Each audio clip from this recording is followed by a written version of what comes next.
So hi mga kabayan, akit na naman ako dito sa bundok ito sa island kasi nakapag day off tayo. Sabi ko maglakad-lakad ako ba. Sabi hiningal ako. So nag-iisa na naman ako naglalakad kasi nga ang kasamahan ko is may pasok sila mga kabayan. So ako na naman mag-isa.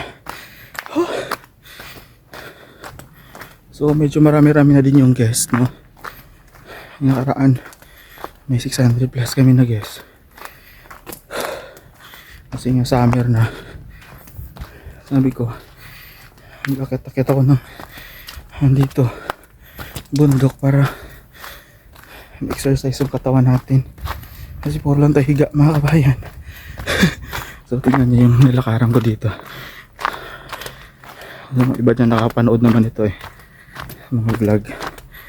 Yung mga vlog ako na dito na dati, dito na ako sa kabila dumadaan. Ito naman yung entrance. So yun yung mga kabayan. Yan. So dito ako naglalakad. Nakita niyo puro lang yan. Puro ako yan. Puro pine trees ba. So nakarang araw maulan-ulan siya. Ano ba? Siguro last na ulan na kasi tatag-init na. Ganoon naman talaga pag pagpapasok ng summer season, meron pang last na ulan mga kabayan. Ayan, nakalakad tayo. So gusto ko nga maligo sa dagat ngayon mga kabayan. So titingnan natin pagbaba ko dito. Nakadidiretso ako magtampisaw doon dagat. So medyo mahangin. Ayan. So ito yung makikita nyo sa dati sa mga TV lang, no? Yung mga forest ba na meron naman sa atin ito, pero dito sa Croatia nyo din makikita o sa Europe na side. So ayan, diba? Meron naman sa atin na ganito malala pa nga sa atin dito sa mga sa island mga kabayan. So dito sa Croatia mga puno dito is more on pine trees talaga, lalo pag nasa mga island na o sa mga malayo na sa city ba. So ayan, hindi naman ako nakikita ng mga wild animals dito. Parang ako lang ata yung wild. Ayan. So ginawan talaga nila ng daan, no? Sa panahon na parami ng turista, nadidevelop yung gumawa nila ng daan. Mga turista lang din naman yung mahilig maakat-akat dito mga kabayan.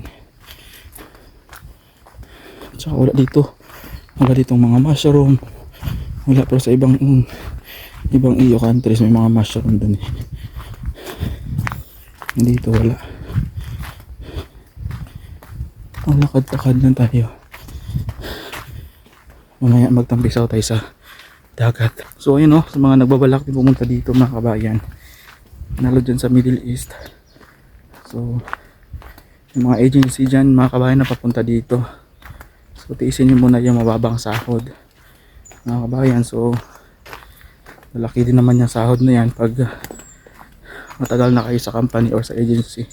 Kumbaga nag-i-increase din naman. So huwag na kayo mag-alala, diba?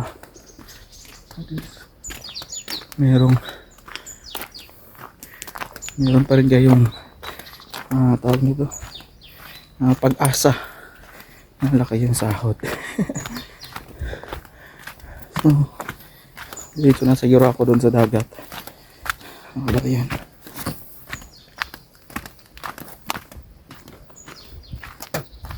Ayun natin nyo. So daming gamo-gamo. So dyan sa baba nyan, dyan yung accommodation namin, ibaga yung hotel. Yan yung ginawa ng mga tao, no? Pinakakal nila yung mga bato para gawing harang sa daan.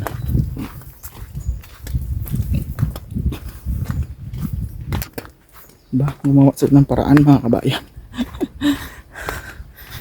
So mamaya maligo tayo, samahan niyo ako. Maligo tayo sa dagat. Tapos ng pagpapawis, diretso tayo sa dagat mga kabayan. Sa mga kabayan pala mag cross country, no? Yung cross country Croatia mga kabayan. So pag sa cross country babalik dito sa Croatia, kailangan may ID kayo, panibagong working permit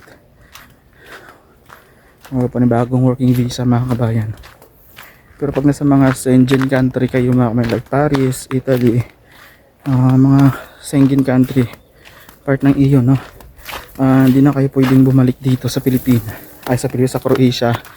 Kumbaga uwi kayo ng Pilipinas or mag cross country kayo sa ibang hindi EU, hindi sa naming pinik, mag cross country kayo sa mga non-EU country or non-Schengen country para makabalik kayo sa Croatia. Kasi pag nasa ibang Schengen country kayo, hindi kayo papayagan ng Croatia kasi part na sila ng Schengen.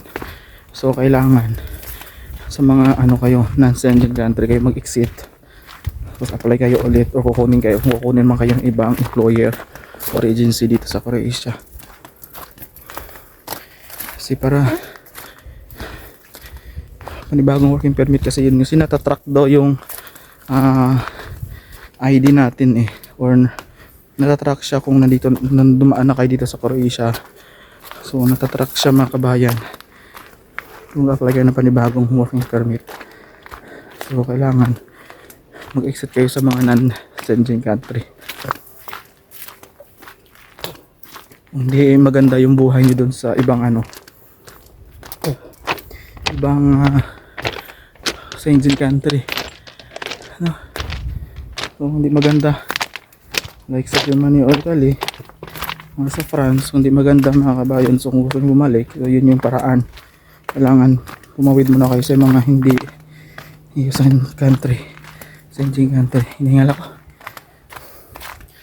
So kung pababa na ako mga kabayan, hindi na ako umakyat dun sa taas. Hingal na ako So pababa na tayo, tapos maliligo tayo sa dagat. Samahan nyo ko. See you.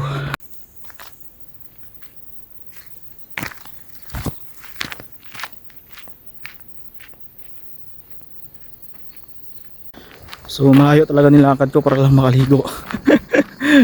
Lakad mga kabayan. So ayan, nakikita nyo, dito pa rin ako sa kawayan. So kung narinig yung yung alon, medyo malakas. So tignan natin kung malamig o hindi. Medyo malamig yung hangin. So malapit tayo, narinig yung alon. Pas ng alon mga kabayan. Dagat na yun sa baba Kasi pag nandun kayo sa malapit sa hotel namin na nitirhan mga kabayan, medyo maraming tao. Hindi lang medyo, marami talaga. Nasa yung katabi nun is 5-star hotel, 4-star hotel mga katabi. So medyo marami-rami yung tao ba naliligo.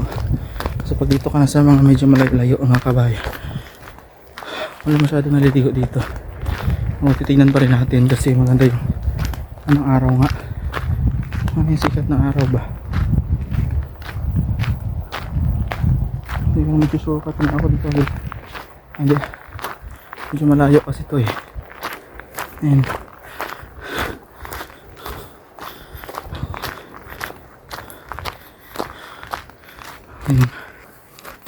Sa mga gusto mag-vlogging dyan.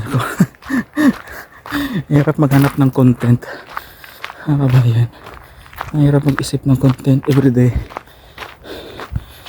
So itatitle na naman natin ito is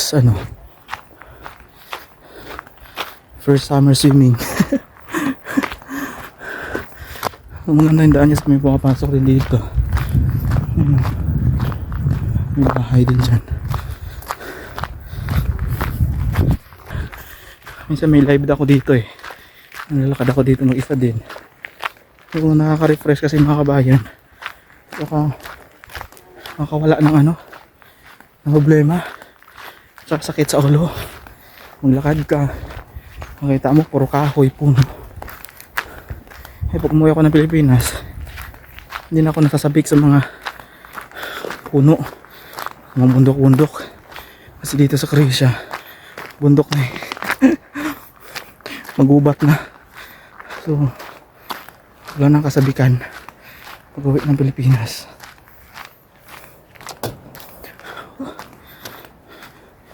Alam mo yung lahat ng pawis mo nagsalaglagan na.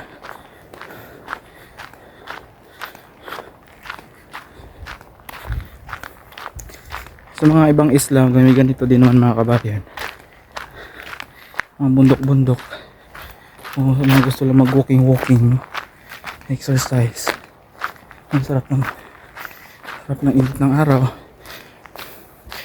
Kasi pagdating ng winter season mga kabayan, hindi ka talaga makapaglakad-lakad ng ganito kasi sobrang lamig. Kailangan may jacket ka. So sulitin yung summer kasi 4 months na lang mga kabayan, o 5 months magwi-winter na naman. So kailangan sulitin hanggat summer pa. So wala talaga medyo naglalakad dito. Ako lang talaga mag-isa. Mga dyan sa baba sa seaside kami naglalakad-lakad dyan.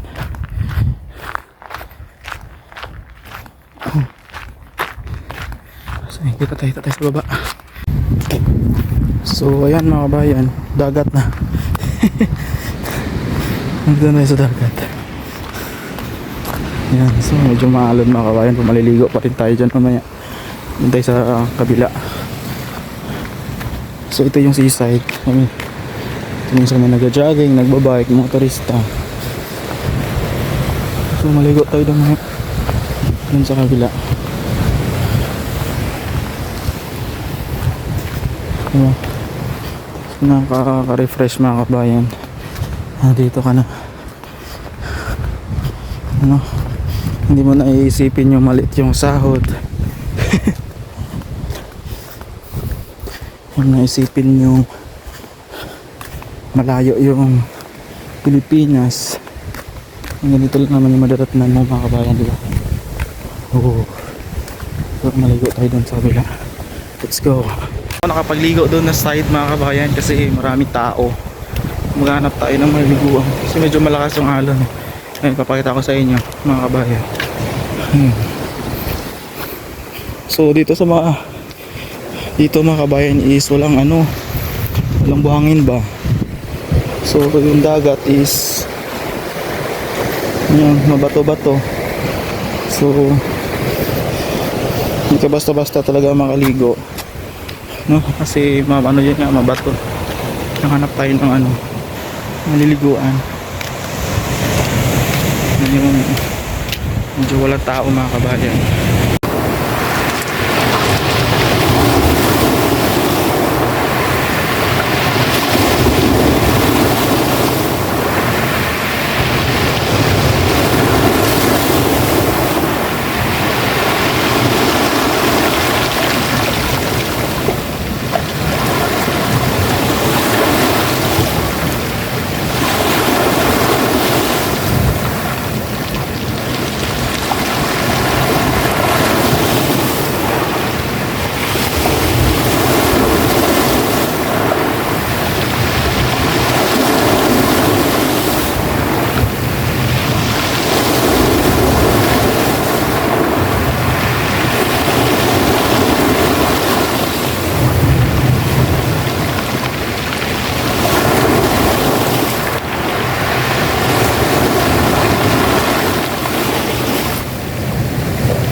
maligo mga kabayan. Nagpas ako ng volleyball kanina kaya hindi ako nakapaligo agad. Hindi ako makasamahan ko sa ano, ng laro ng baligo. Naglaro ako sa kanila. Kaya ganyan.